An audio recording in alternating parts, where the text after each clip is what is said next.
President Bola Tinubu inaugural speech announcement of the removal of fuel subsidy as fuel queues now return to major filling stations across the nation. And the NNPC MD says Nigeria can no longer afford to pay fuel subsidy.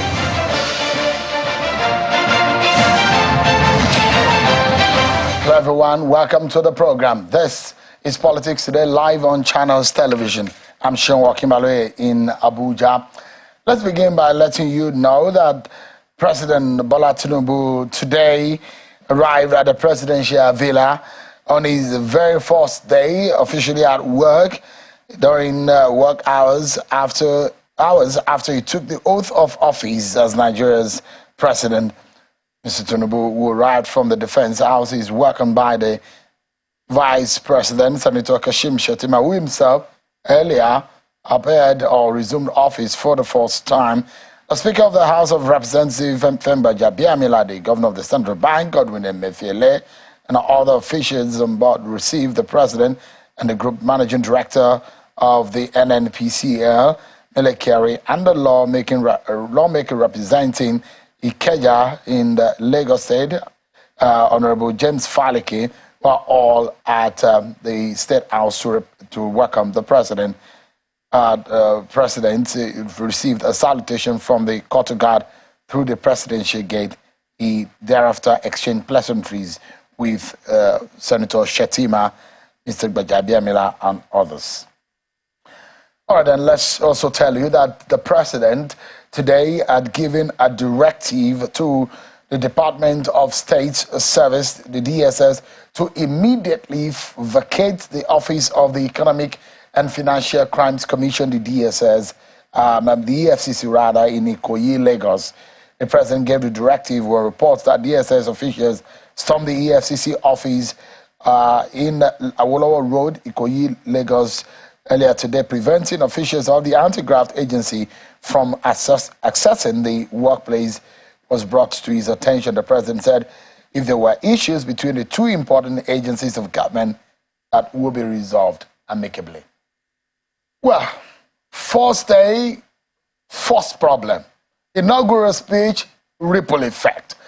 Well, I don't know where you live in the country, but let me know on the program what you're experiencing. Is there a hike in price of transportation? Can you buy fuel to your generator or to your vehicle for some form of transportation?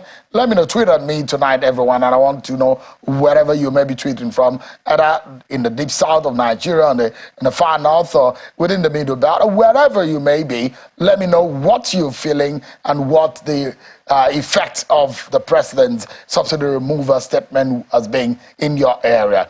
That gets our attention. A major policy decision that's getting the nation shaking in terms of the manner in which the market has reacted to the President's decision. We'll be discussing it with very eminent Nigerians tonight on the program. So stick around with me, everyone, because we need to first check your political roundup stars. The Daura Emirate welcomed former President Muhammadu Buhari with a colorful durbar and cultural display.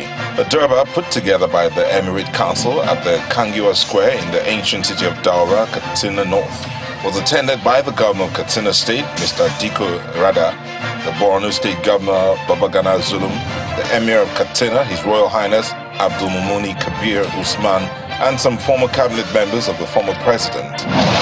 Trouble seems to be brewing between the officials of the Department of State Services, DSS, and the Economic and Financial Crimes Commission, EFCC, following the occupation of the EFCC Lagos office by the DSS.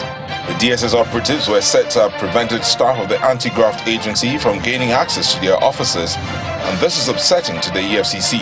Shots appeared to have been fired in the air as a warning came just as journalists approached the locked gate of the premises to get close-up video shots. And reacting to the occupation of the offices, the EFCC says it's shocking to have the officers of a sister agency take over its premises.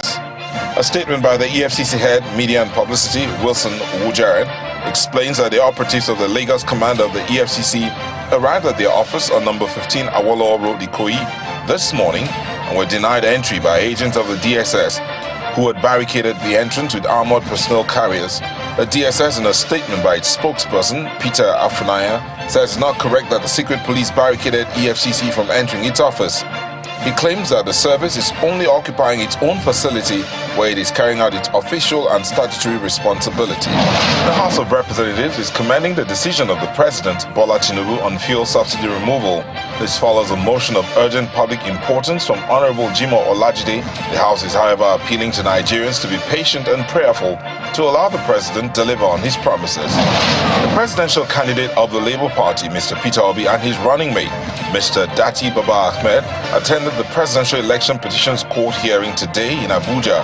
The Labour Party called just one witness at the hearing, as the party had previously said it would call 50 witnesses to testify against the victory of Bola Tinubu and would need 7 weeks to get this done. Meanwhile, the Presidential Election Petition Court adjourned the hearing of the petition of the Allied People's Movement against INEC, APC and others to the 2nd of June. The National Industrial Court has ruled that no work, no pay rule enforced by the federal government against members of the association, against members of the Academic Staff Union of Universities who went on strike last year is perfectly legal. In a judgment delivered by the President of the Court, Justice Benedict Kangip, the court held that it is within the right of the federal government to withhold salaries of workers who embark on industrial action. The court, however, held that it is a violation of university autonomy for the federal government to impose the IPES platform on members of ASU who reserve the right to determine how their salaries should be paid. The chief whip of the Senate, Senator Orji Kalu, is insisting that he will not step down for anyone in the race for the office of the Senate President. He told journalists at the National Assembly today, after plenary, that talks are in advanced stage between himself and former Zamfara State Governor Abdulaziz Yari to contest the 10th Senate presidency on a joint ticket, and the outcome of their meeting would be unveiled soon. The Governor of Benue State, Reverend Father Hyacinth Alia, has warned permanent secretaries and heads of agencies against criminal removal of assets from government offices. Governor Alia gave the warning after inspecting facilities at the State Secretariat and the State Ministry of Works, where vehicles and machinery were removed as early as 7 a.m. He warned that this will attract severe sanctions, just as he rated the performance level of civil service low. Last has not been heard of the crisis rocking the Action Alliance party in Imo State regarding the authentic governorship candidate of the party ahead of the forthcoming governorship election. At a press conference in Owerri, the Imo State capital, the state chapter of the party reaffirmed Chief Ukadike Chinedu as the authentic governorship candidate of the party in the November election, having emerged on April 17, 2023, after INEC monitored the governorship primary elections. The party has dismissed the candidature of General Lincoln Obunewe, who is said to have been parading himself as the governorship candidate of the party. And who are assured that if maybe I win as a governor candidate of Action Alliance, that I'll bring the defense of democracy to Imo. And Governor Hope Uzodinma of Imo State says adequate training of members-elect of state houses of assembly on their responsibilities and procedures for lawmaking would encourage synergy and reduce conflicts between the executive and legislative arms of government. Governor Uzodinma made the remark while speaking at a pre-induction program for members-elect of Imo State House of Assembly held in Uyo, Akwa Ibom State, the Akwa Ibom State capital. You see what we are doing for the You see what we are doing for 5 days in the Senate. Because the parliament is like one. Thank you so much, everyone. Let's get straight to business now. If you are if you experience any kind of effect from the President Tinubu's statement of yesterday, whether by way of staying at the bus stop for a long time, wherever you may be, or you're buying fuel at a higher rate only from yesterday, or there is a long queue in your area, tweet to me at Shenwoke and let me know what your situation is. And because my guest tonight will be weighing in on all of these. So yesterday, this was what happened. Take a listen to what President Bola Tinubu said on fuel subsidy. Unfortunately, the budget that I've glimpsed before I assumed office and what I've heard is that no provision is there for fuel subsidy. So fuel subsidy is gone. That was a statement. Fuel subsidy is gone. And as soon as that statement was made, there was an immediate reaction in the marketplace over the products. So this is what happened. Fuel queues, and we captured some of these fuel queues across the nation. This is in Ogun State. And this is, similar to what our correspondents are saying across Nigeria. But quickly, the NNPCL had gone to town to say, look, to calm the frayed nerves. But one of those things that they did was also the MD met with President Tinubu at the presidential villa. Take a listen to what Mr. Melekiari said. Money that will be given to the NNPC maybe on monthly basis or even on daily basis if necessary. But however, since the provision of the 6 trillion in 2022 and the 3.7 trillion in 2023, we have not received no payment whatsoever from the Federation. That means they are unable to pay, and we continue to support the subsidy from the cash flow of the NNPC. That is, when we net off our fiscal obligations of taxes and royalty, there is still a balance that we are funding from our cash flow, and that has become very, very difficult and affecting our other operations.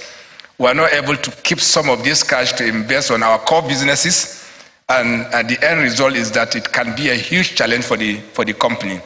And we have highlighted this severally to government that they must compensate NNPC, they must pay back NNPC for the money that we have spent on the subsidy. Interesting. Some information coming out. Federal government owing. Federal government has not been able to meet the obligation of paying for the fuel subsidy. And then Mr. Melekiari said the nation can no longer pay for fuel subsidy because it's the NNPC that have been paying it. Don't forget that NNPC had gone public. So it's not 100% Nigeria's entity. So let's get talking here, everyone. One man that has reacted to some of these issues is the presidential candidate of the SDP, the Social Democratic Party, Mr. Adewale Adebayo. Thank you so much for joining us. It's a pleasure to be here. Thank you. One of the organizations also that is directly involved. This man is wearing two hats tonight.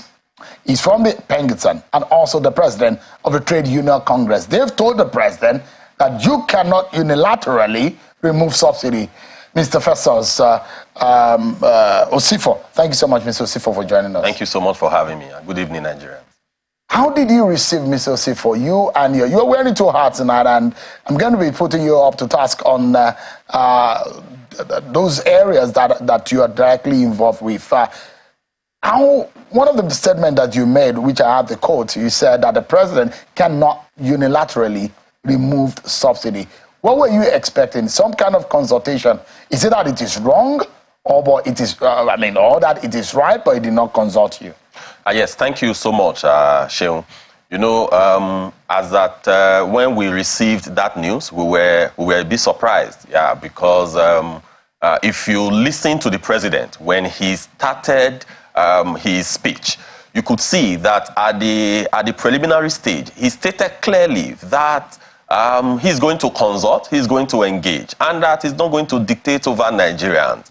So the question that you've asked was consultation done? The answer clearly was a no. Before you go into such sensitive issues and such sensitive areas to have those conversations, I think there must be discussions around it. And that discussion for us is key. And that discussion for us is because we represent the Nigerian workers, and indeed the entire Nigerian masses. So both NLC and TUC, we represent these people. And there wasn't any engagement. There wasn't any discussion. We were having some conversations before now with the previous government. So we're having that conversation, but because of election, they put it on hold. But at the end of the day, it came and it was done unilaterally. And we said, no, you cannot do this unilaterally. There are a lot of issues that must be unraveled. What are these issues for us? Yeah. Let's start. For example, as of today, if you remove subsidy today, so now today we have two exchange rates. So you have the exchange rate of about 450 from CBN. You have the exchange rate of about 750 from the parallel market. Today, Shehu, you realize that the cost of a liter of kerosene is about 1,000 naira because of the fact that those that are importing kerosene, they are subjected to the parallel market differentials. So they cannot obtain effects from CBN. They have to go to the parallel market to get their effects. That is why kerosene is selling for that amount. So today, for example, if we allow this flotation 100%, what if the parallel market tomorrow runs to maybe about 1,000, 1,200? What that means is that we are going to be buying PMS for over 1,000 naira. So this is one of the subjects that we must sit down and discuss. Because if you allow this to just go like that without necessarily having all the framework around it, because it's one thing you make a soundbite, it's one thing you make a policy statement. But when you make such policy statement, you must design, there must be framework. And that framework, all stakeholders must sit down to have that conversation. So for us, that is key. So let's establish some fact. Fuel subsidy, do you agree with that it should go? I know. Labour in the past has always stated that before you remove fuel subsidy, there are some condition precedents. But you have said, a moment, sir. You have said in a sister program with my colleague Maupe that subsidy must go. These are your words. I know. The conversation we had in that, I gave a distinction between Pengassan position and the position of the Trade Union Congress of Nigeria. So the Pengassan position is that. So the Pengassan position was taken since 2016 in the NEC in Calabar, and there have not been any variation in that. But the position of TUC, which is the umbrella body, Pengassan is the senior staff association in the oil and gas industry. So Pengassan wants it to go. For Pengassan has clearly stated all the issues surrounding it. And also, there is no trade union today that gave a blanket check to government that please remove subsidy 100%. But these trade unions, Pengassan understand the challenges that we are currently facing that was enumerated in 2016 when it moved from about 87 naira to 145 naira. Because those things were enumerated and discussed at the neck of Pengassan. But Pengassan at the end of the day now also said that the umbrella body, which is TUC, will take the ultimate decision. So for the position as of today for TUC is that before anything like this, you must have an elaborate discussion because, Shehu, today, if you look at what has happened to the minimum wage today has plummeted from about 30,000 naira. 30,000 naira as at 2019. What was the official exchange rate as at then? If you use the parallel market as at then, it was about $95. But today, if you use the parallel market, it's less than $50 as at today. So today at 12, what the people are saying, what the Nigerian workers massively are saying is this, that economically, yes, there could be arguments around it, but that the only thing that they enjoy as Nigerians today from government, the same Nigerian workers don't see light. The same Nigerian workers can't find water anywhere. The same Nigerian workers literally, passes through bad roads every day. There is no mortgage system. There is no credit facility. Their children will go to school. They will borrow money everywhere. That the only thing that they enjoy from government is the subsidy on PMS. So if you want to go about this, there will be conversation. You will not just have a blank check to say remove the subsidy and you spend the money any way you want. Because in conclusion of this, there is a trust deficit between the masses and the Nigerian government. So there must be, during that dialogue, we can look at different framework, we can look at different model, we can look at, a lot of other things that we could put together so that at the end of the day, the workers will not be subjected to hardship. Just give me some moment and let me speak with yet another person who are a very similar position with you. You ran the race alongside the likes of Bola Tinubu, Atiku Abubakar, but you lost, and you are one of those who have come out to say the decision of President Tinubu is wrong. On what basis? Okay, now let us understand something. What I said was wrong was the announcement. The announcement in a presidential inauguration, I thought was a mistake. It was kind of not right, not the right moment. What the president has done is to state what the policy is under the law. Never mind all the argument that the gentleman from Labour is giving. He's living in the past. TUC, President Pengasan, they are living in the past. Why did he say so? There are two laws of the land. Petroleum Industry Act and the Appropriation Act 2023 that says that subsidy is not lawful anymore. And TUC and NLC were around when the presidential candidates were campaigning. It was only the SDP that said we will not remove subsidy, but we will rather remove the corruption in the subsidy. But every other presidential candidate, including the president, still clearly stated in their manifesto that the subsidy had to go unconditionally. Not only that, Labour Party said the same thing, PDP said the same thing, and if you look at the votes, majority of voters voted overwhelmingly for the political parties who said they will remove subsidy. They voted for APC largest, PDP next, and Labour. And SDP, on whose platform I ran, and myself as candidate, I got less vote than the three people. So it means that the issue. You wanted subsidy to stay. I wanted subsidy to stay and attack only the corruption. But you had also stated here tonight that the laws of the land are backing official removal of subsidy. Exactly. So your position is anti the law. No, because I, as president, if you elected me as president, I'm not by those laws, and I would negotiate away from those laws. For example, I'll pass a new budget. I would amend the Petroleum Industry Act and remove that clause. But what I want us to know, I don't want us to be inconsistent. My only argument against the president was that it was not, with due respect, your business coming to work first day, announcing that subsidy is gone, because what people will understand is poor policy communication. What they will understand is that the policy which Buhari left behind, which says that subsidy will go by the end of June, and people are expecting you to come in and try to put palliatives and other measures in place between now and the expiry of that law or of that regime. People assume wrongly that he meant that subsidy was gone on that day of inauguration. So people assume that by the time they woke up next morning, fuel price will have gone up. So what I'm saying now, I want us to understand something. There are two things. Yeah. The policy on its own, which I disagree with, which have been defeated now. Which is a legal, it has a legal backing. The legal backing... Removal of subsidy has a legal backing, as you have posited tonight. The legal backing is backing a policy, because when you make a government policy and you want it to take effect, you would amend laws to make sure that, or create new laws to make that policy go. So there are two steps of argument, or the argument is two steps. Step one, do you agree that subsidy should go or not? Those who say subsidy should not go, like me, we are in the minority, because an election had been fought over it, and those who said subsidy should go had won the election.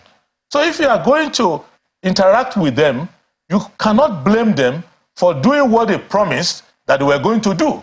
Because even if Labour had won, subsidy had to go. Some people have criticized you. Has to go. When you tweeted that at first, they criticized you. They said you were only jealous because you lost the election. Yes. And on one hand, there is the argument that which Mr. Mele Kyari had put forward to say, look, we're spending an average of about 400 billion or so on subsidy every month. In fact, they are of opinion of the position that the federal government is being owing for several months, and directly NNPC has been footing the bill of subsidy payment. He said that Nigeria can no longer afford to pay for subsidy. In a nation, assuming you won the election, would you run a government that will continue to pay for what it cannot pay for, what it cannot afford? Okay, let me tackle it this way. First, for those who say I'm jealous, of course, there's a limit of... I was jealous on the day of inauguration. I wish I was the one being inaugurated. But that's not the reason for this. I'm now jealous about the welfare of Nigerians and about my own welfare. The issue is this.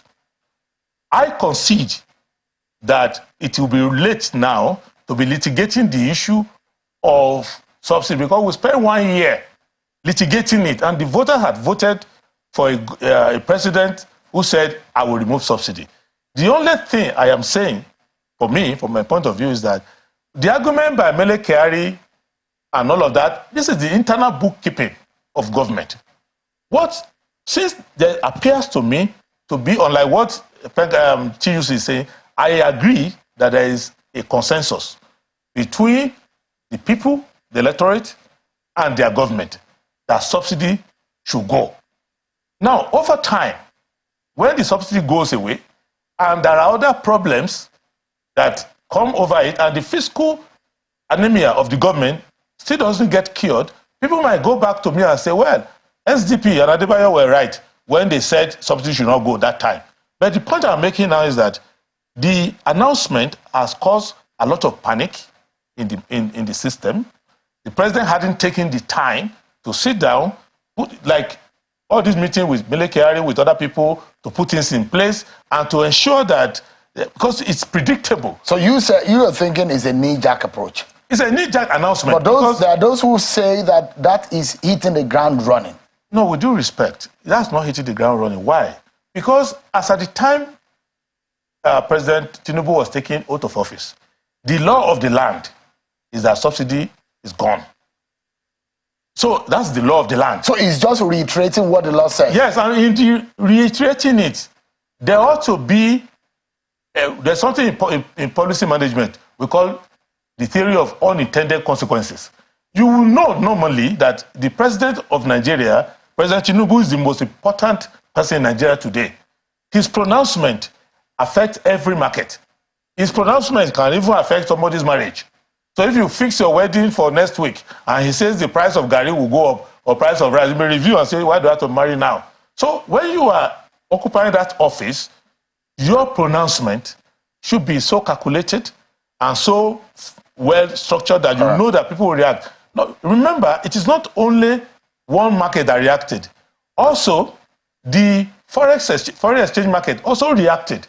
Because by the time he says he's going to unify the exchange rate, you start to see movement in the other direction. And also, it also removes the argument, which TUC is saying here, regarding exchange rate.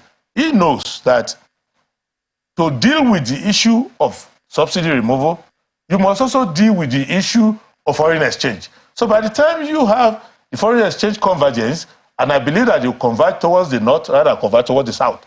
So by the time, which means that you are more likely to see the official rate travels the direction of parallel market.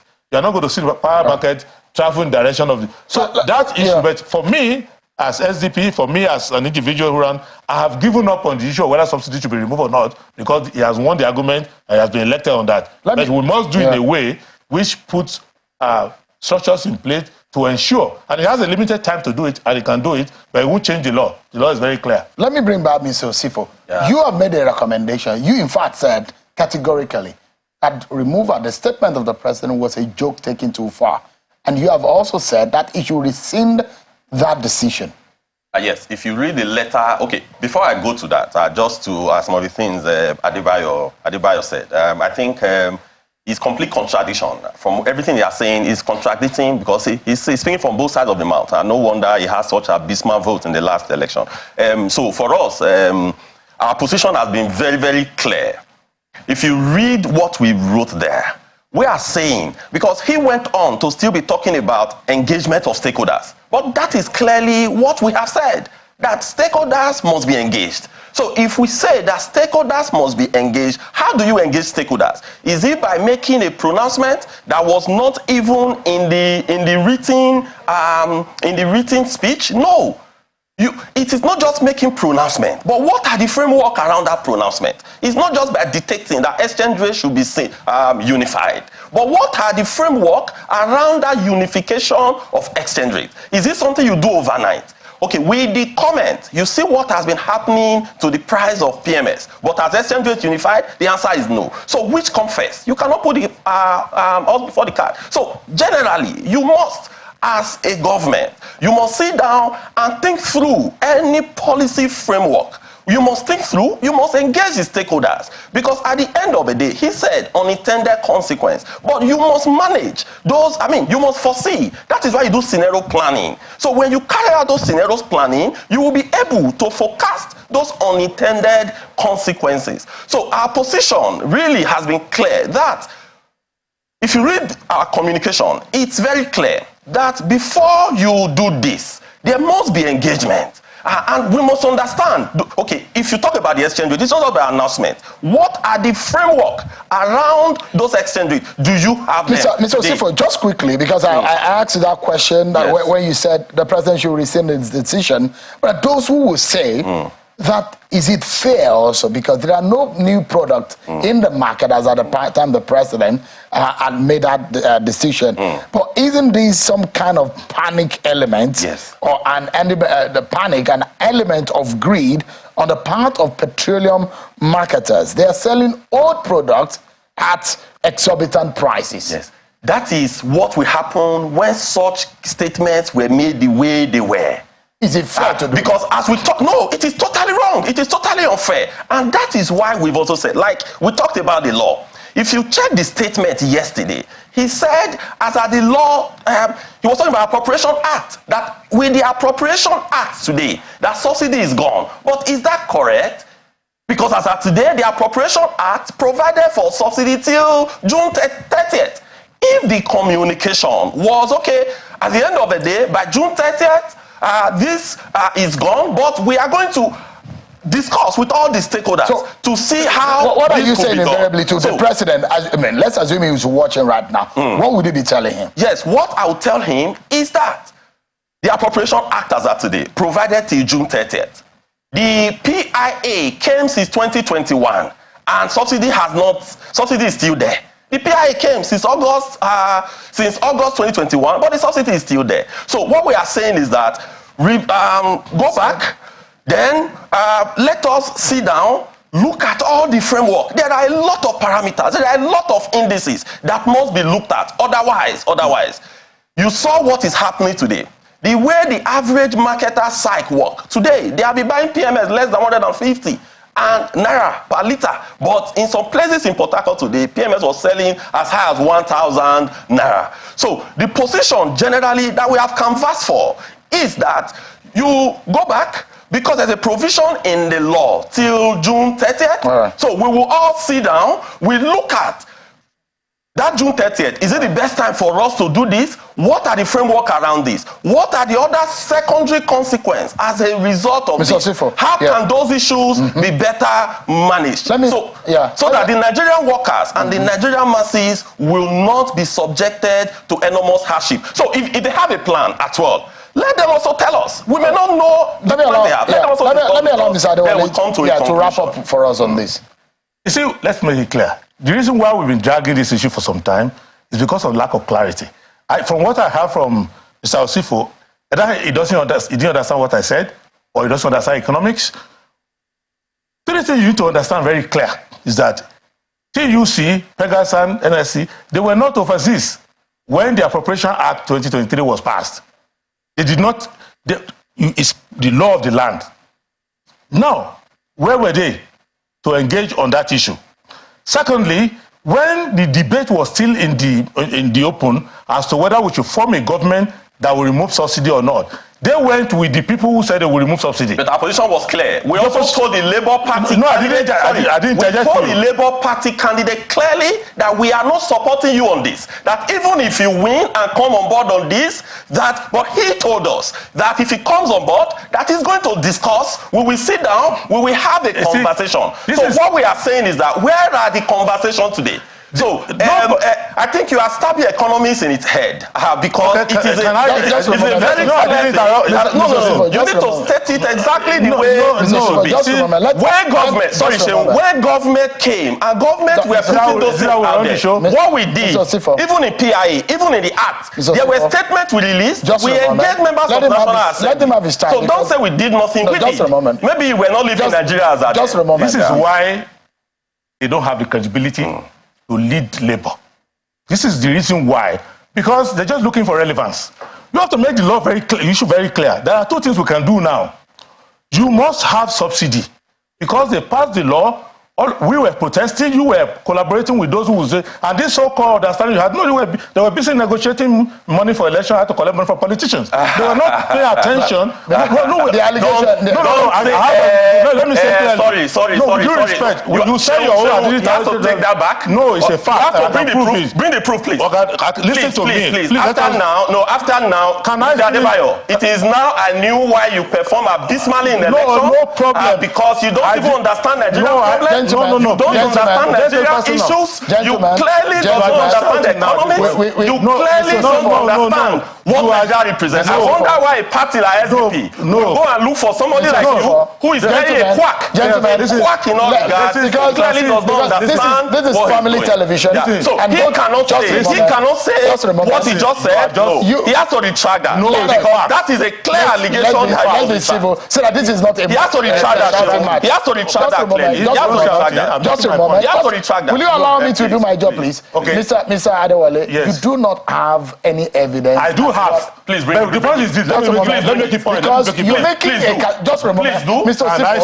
Osifo, please you cannot make a categorical. I have my proof. I'm a lawyer. Please, you can meet in court. What I'm saying to use this, I don't want to use your show for this thing. No. You said it in the show. You said it in the show. You have to make a clarification. We are because we do not have the time. He said it before Nigeria. He said it in the show. He must say it. Where and when and what was given. Please, can you calm down? Listen to me. You should not Peter Obi. Peter Obi is not someone who goes around and share money around. Can you calm down? So if you were actually defeated, you cannot be here saying all what just a moment before national television. He cannot say that. Mr. Adewale, if you are going to do just a moment, if you are going to do any other thing outside of here, it's up to you.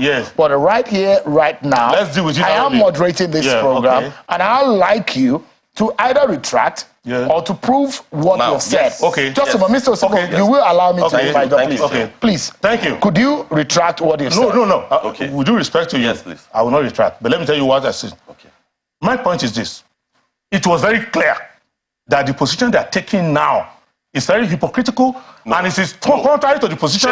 That's not what you asked, please. Can I please? Sorry. This is a matter button on integrity, no credibility. What you asked, calm down. What he's saying is totally different. Calm down for a moment. Mr. Adewale, just for a moment. We have to address that issue. You made an allegation on his person and he's right here. If you say that they took money and that's a criminal allegation that you have leveled against him. It's not a criminal allegation. It is not. Excuse me. Can I say it? If I say you will understand. For the sake of this program, so that we can move forward, and we do not have the time, will you retract it and deal with the issues later? Okay, now, let me say something.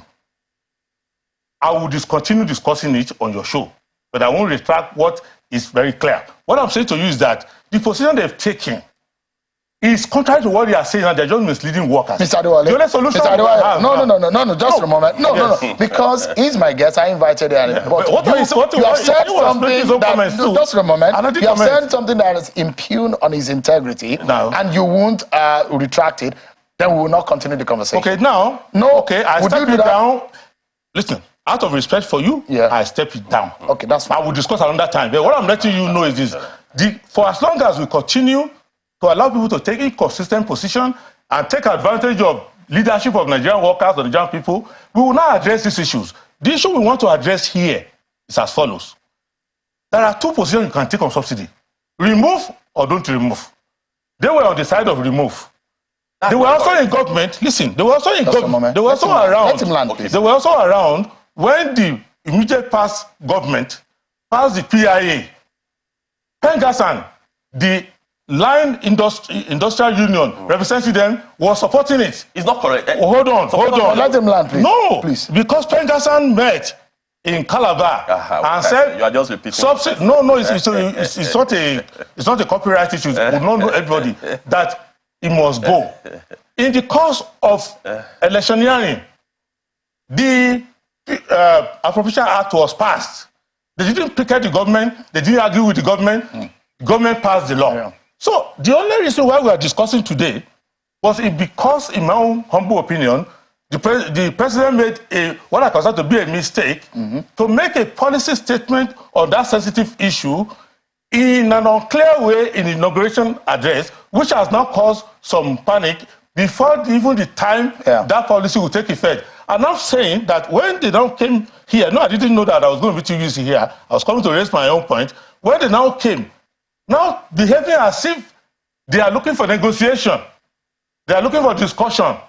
When the government that made that policy was around, they didn't go for negotiation or discussion. So I'm saying in conclusion, we need to go now. We need to go now. I'll give you 20 seconds. Because I have yet another guest on the program. Okay, so if we must see progress now, we must discuss, it will be implemented, but we must put palliative in place, measures in place within this short period to ensure. Just 20 seconds. You see what I say? We need to wrap up. We must put palliative in place. We must 20 seconds. That is actually, if you check what we have said, we said clearly that on the issue of subsidy, he said about the previous government, we protested. I'm the president of Pengasan. I went to National Assembly. I'm the president of Pengasan, if you don't know. You don't even know. I know that. Means you are living in the past. I went to the National Assembly and I made a public presentation before the Senate, before the House of Reps, and our position was extremely clear. So the fact that you now pass the law, it doesn't mean that, okay, why has this not been implemented in 2021? You should answer that. All right. August 2021, PIA was not implemented. So the government must discuss with the president of the Nigerian workers on how the interest of the Nigerian workers cannot be put in shambles. Thank you so much. First Osifo, President of the TUC, Mr. Adewale Adebayo, Presidential Candidate of the SDP. Thank you so much, everyone. You've really eaten into the time of my other guests. But we'll take a break, everyone, and when we return, I get yet another perspective. This one is from an APC member, and also the fact that he's also a stakeholder in the energy sector. Tonya Cole will be joining me next on the program. We'll be right back, everyone. Thank you so much, everyone, for staying with us. Let's continue the conversation. So, in several states that our correspondents have covered, the situation is almost the same in Benin City. From Benin City to Abuja. This is what the nation's capital look like today. Few queues everywhere. By Yelsa, you will see similar scenario. This is Yenagoa, the capital. And in several states, you can go on, and we cover right here on Channels Television. In the north and the south, the situation is similar. Let's get some perspective now from Mr. Tonye Cole. He's the co-founder of Sahara Energy. He was the governorship candidate of the APC in Rivers State. Thank you so much, Mr. Cole, for joining us. Thank you, Sharon. Always nice seeing you. Thank you so much. Appreciate it. I mean, that decision of, for all our lives, we've known subsidy. Nigerians have lived with subsidy. But that decision of the president, what do you make of it? So it's something that was coming. I think Nigerians somehow have always known somewhere that a day will come when subsidy will go.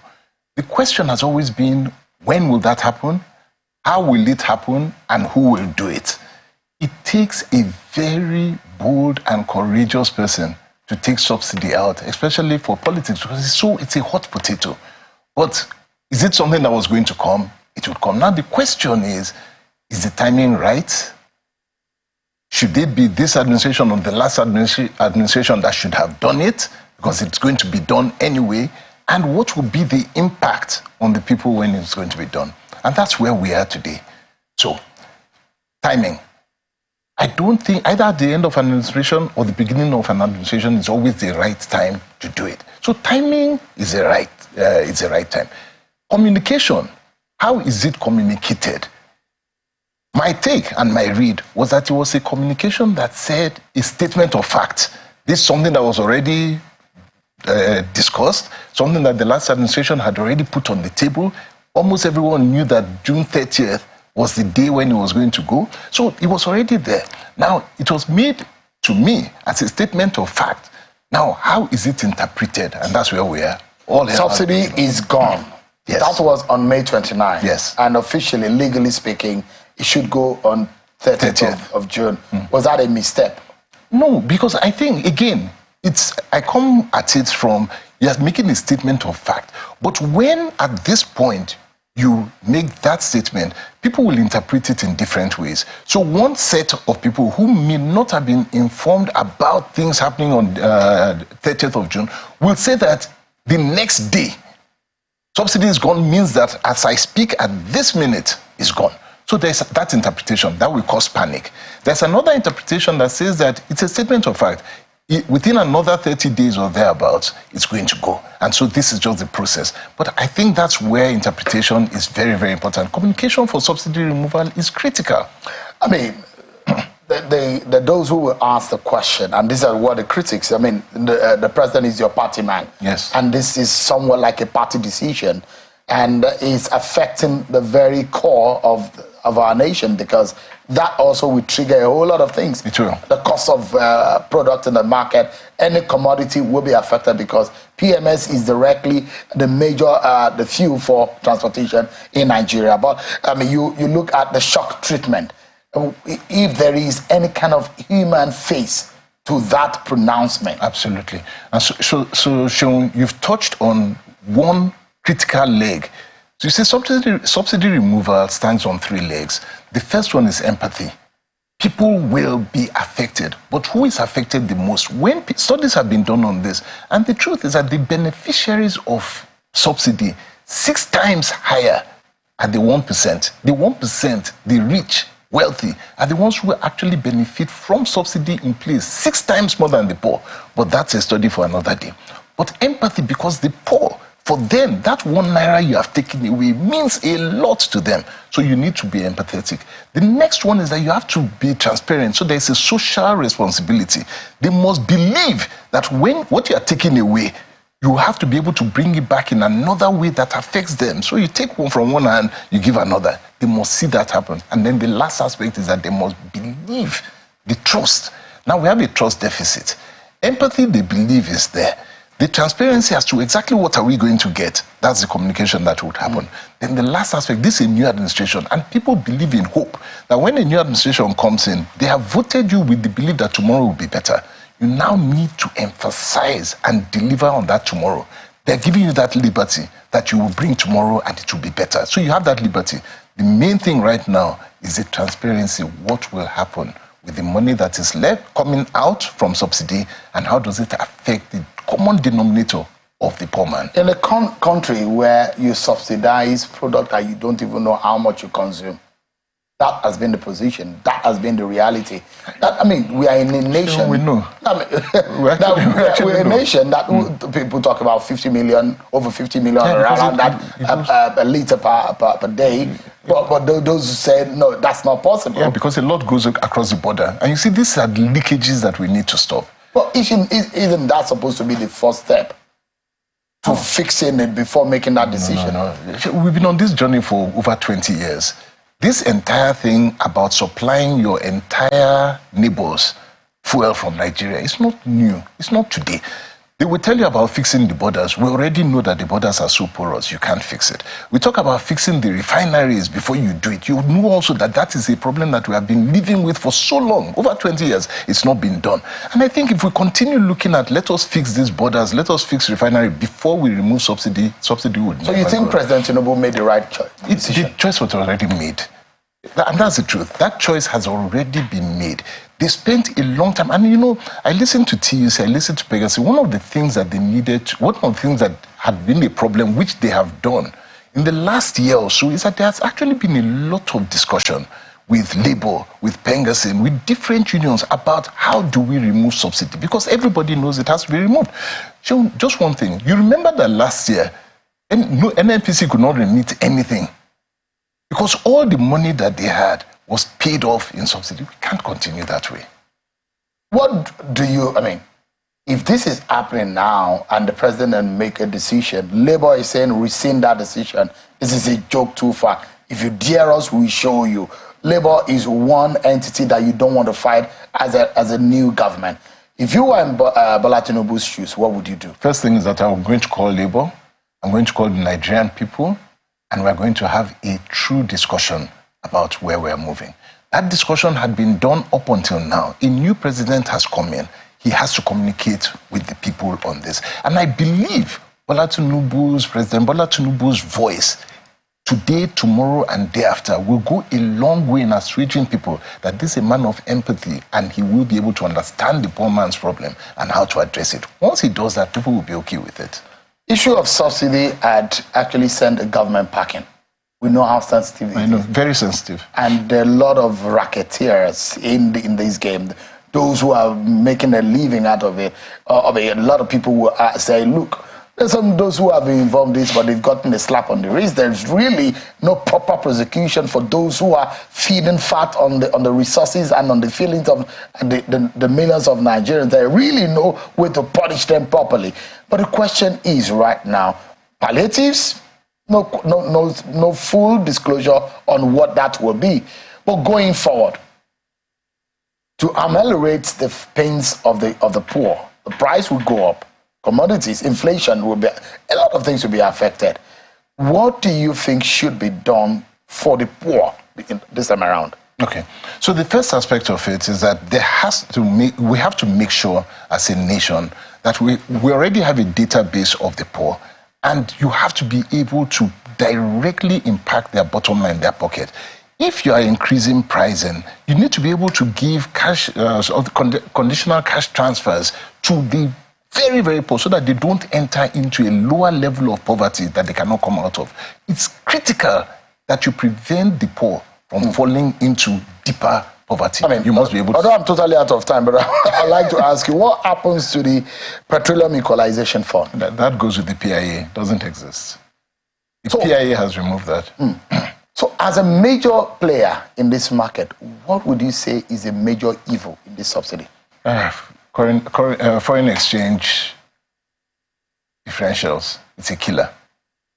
We need and you must address the foreign exchange in here on the one hand, and then secondly, we need to be able to make sure that we localize supply to refineries, local supply, less imports, more local production. Get there. Thank you, Mr. Tonyoko. A lot of people have criticized that this may make your party more, less popular. It's a tough decision. It's a hot potato, and it's going to be. It will show the dexterity of the party if you can handle it in the next 30 days. Mr. Tonyoko, co-founder of Sahara Energy and governorship candidate of the APC in Rivers State. Thank you so much. Very insightful conversation, albeit very... time is not there. Well, thank you so much. I appreciate it. Thank you, sir. Always appreciate it. Yeah. That's our show for tonight, everyone. Many thanks for watching. I'm sure Akimale, I'll see you tomorrow. Bye-bye.